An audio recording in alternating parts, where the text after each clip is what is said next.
안녕, 나는 하랑이. 오늘도 여러분들에게 바다에 대한 지식을 알려드리러 왔답니다. 여러분, 극지라고 들어보셨나요? 극지는 펭귄이 사는 남극과 북극곰이 사는 북극을 함께 부르는 말인데요. 이 극지는 양극지방에 있어서 우리나라와는 거리가 아주 멀어요. 비행기를 타고 가도 무려 10시간은 훌쩍 넘는다고 해요. 그런데 이렇게 멀리 떨어져 있는 곳을 연구하는 사람들이 있다는데요. 먼 극지까지 가서 연구를 하는 이유가 있는 걸까요? 그 이유는 첫 번째, 극지에는 지구의 역사가 기록되어 있어요. 오랫동안 얼어 있었던 빙하 안에는 닫혀있는 공기방울이나 미생물로 과거 환경을 분석할 수 있기 때문이에요. 두 번째, 극지는 아직 미개발 지역으로 남아있기 때문에 석유, 천연가스 같은 자원이 풍부하죠. 세 번째, 극지에 있는 눈과 얼음의 변화를 통해 기후변화를 이해할 수 있어요. 사실 이것 말고도 극지를 연구해야 할 흥미로운 이유는 많은데요. 이번 시간에는 북극 연구 활동과 관련한 이야기를 들려드리려고 해요.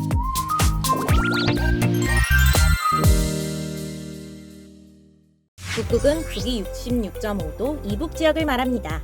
북극의 면적은 약 2100만 제곱킬로미터로 지구 지표면의 약 6%를 차지하고 있다는데요. 북극에는 영구 동토층이라고 하는 2년 내내 온도가 0도 이하로 유지되는 땅과 북극해라고 불리는 바다가 포함되어 있습니다. 그중 북극해의 면적은 약 1400제곱킬로미터로 그 중심부는 꽁꽁 얼어 있어요. 여기서 잠깐! 남극과 북극은 어느 나라의 땅일까요? 정답은 남극의 주인은 없습니다. 남극 대륙은 특정 나라의 영토로 포함되어 있지 않아요. 남극 주변 바다도 마찬가지죠. 그런데 북극은 주인이 있다고 하는데요. 육지 지역은 노르웨이, 미국, 아이슬란드 등 주변 국가의 영토에 포함되어 있다고 해요. 그리고 육지와 가까운 바다 또한 주인이 있어요. 그러다 보니 북극에 대한 과학 연구는 물론이고 북극의 중요 자원들을 보호하고 개발하기 위해서는 북극연안 국가들의 협조가 필수적이죠. 아직까지 북극 지역을 아우르는 국제적인 법은 없지만 1994년 UN 해양법 협약이 실행되면서 영해와 대륙붕, 동해, 심해 등 해양의 모든 영역과 해양과학 조사, 분쟁 해결 제도 등에 대한 협약이 성립되었습니다. 그리고 1996년에는 북극이사회가 설립되어 북극에 대한 다양한 규범들을 논의하고 있는데요. 우리나라는 북극 연안국이 아니지만 2013년부터 옵서버로서 북극이사회에 참여해서 우리나라의 북극 연구 활동에 대해 소개하고 북극 정책에 대한 의견을 제시하고 있답니다. 해양수산부에서는 이러한 북극 진출 활동을 체계적으로 지원하기 위해 2021년에 극지활동진흥법을 제정하고 극지활동진흥 기본계획을 수립했습니다. 어차피 북극은 저기 멀리 있는 곳인데 법까지 제정했다고? 라고 생각하시는 분이 계실 것 같은데요. 북극은 전 세계적으로도 중요하지만 우리나라와도 관련된 지역이랍니다. 여러분, 북극 한파라는 말 들어보셨죠? 우리나라를 꽁꽁 얼려버리는 북극 한파는 정말 북극에서 온 거라는 거 아세요? 지구온난화가 심해지면 북극 지역의 기온도 높아지고 얼음이 녹는 일이 발생하죠. 북극의 얼음이 감소하면 지구의 해양에너지 반사량이 줄기 때문에 지구온난화를 더 심각하게 만들어요. 그리고 이런 지구온난화는 이상기상 현상의 원인이 되는데 북극 한파도 그중 하나입니다.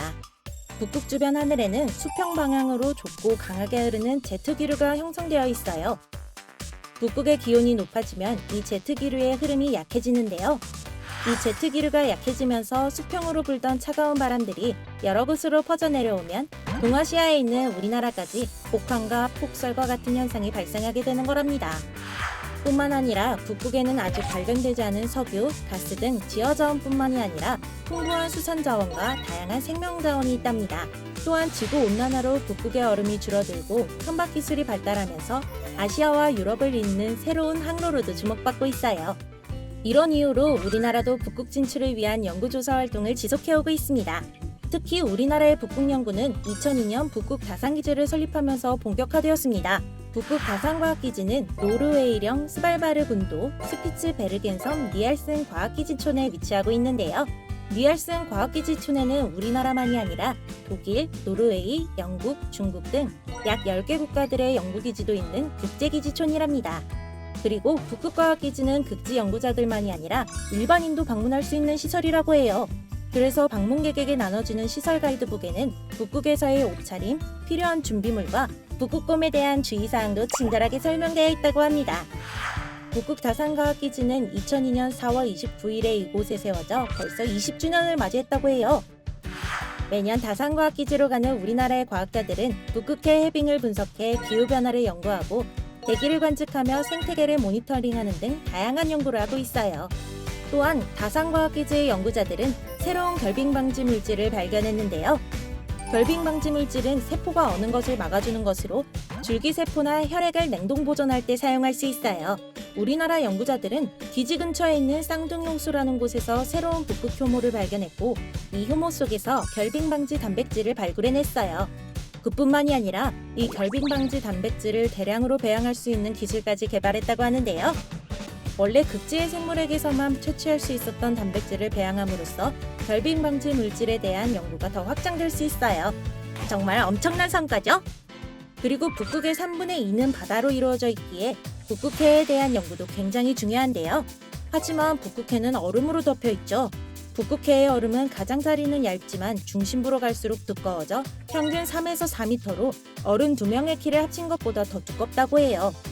그렇기 때문에 북극해에서 연구를 진행하기 위해서는 두꺼운 얼음을 헤치고 나아갈 수 있는 쇠빙연구선이 필수인데요. 쇠빙연구선은 바다 위를 덮은 얼음을 깨고 나아갈 수 있고 실험과 연구를 할 수 있는 시설이 갖추어진 배랍니다. 게다가 일반 연구선보다 강한 추진력과 선체는 더 두껍고 단단해요. 그리고 얼음에 갇혔을 때 쉽게 빠져나올 수 있도록 사방으로 위아래로 움직이며 얼음을 깰 수 있답니다. 우리나라의 경우는 2009년 최초의 쇠빙연구선 아라온호가 북극 항해를 시작했어요. 그리고 아라온호는 2016년 8월 세계 최초로 북극 동시베리아해 밑에 있는 가스하이드레이트를 찾았다고 해요. 이렇게 중요한 성과를 내며 북극에 대한 연구를 진행하는 아라온호는 3노트의 속력으로 이동할 때 1m 두께의 얼음을 깨고 나아갈 수 있는 정도의 쇠빙 능력을 가지고 있는데요.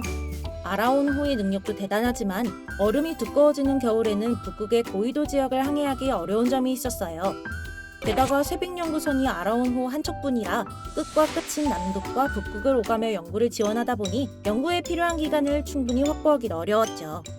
그래서 해양수산부에서는 차세대 쇠빙연구선 개발에 착수했습니다.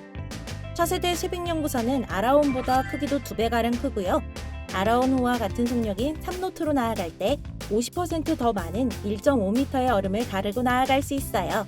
그렇게 되면 아라온호가 접근하지 못했던 고위도 지역에도 진출할 수 있고 더 오랫동안 항해할 수 있어 연구 기간도 크게 늘어날 것이라고 하는데요. 그뿐만이 아니라 오염물질을 적게 배출하는 LNG 연료를 사용해 친환경 운항도 가능하다고 하니 정말 멋지지 않나요? 차세대 쇠빙연구선은 2027년 정도에 투입될 수 있다고 하니 벌써 기대되네요. 북극에 대한 연구는 지구의 미지를 탐구하고 이해하는 과학연구 그 자체만으로도 큰 의미가 되죠. 또한 북극으로 진출한 극지 연구자들은 우리나라의 영향력을 극지까지 넓히는 개척자이기도 합니다.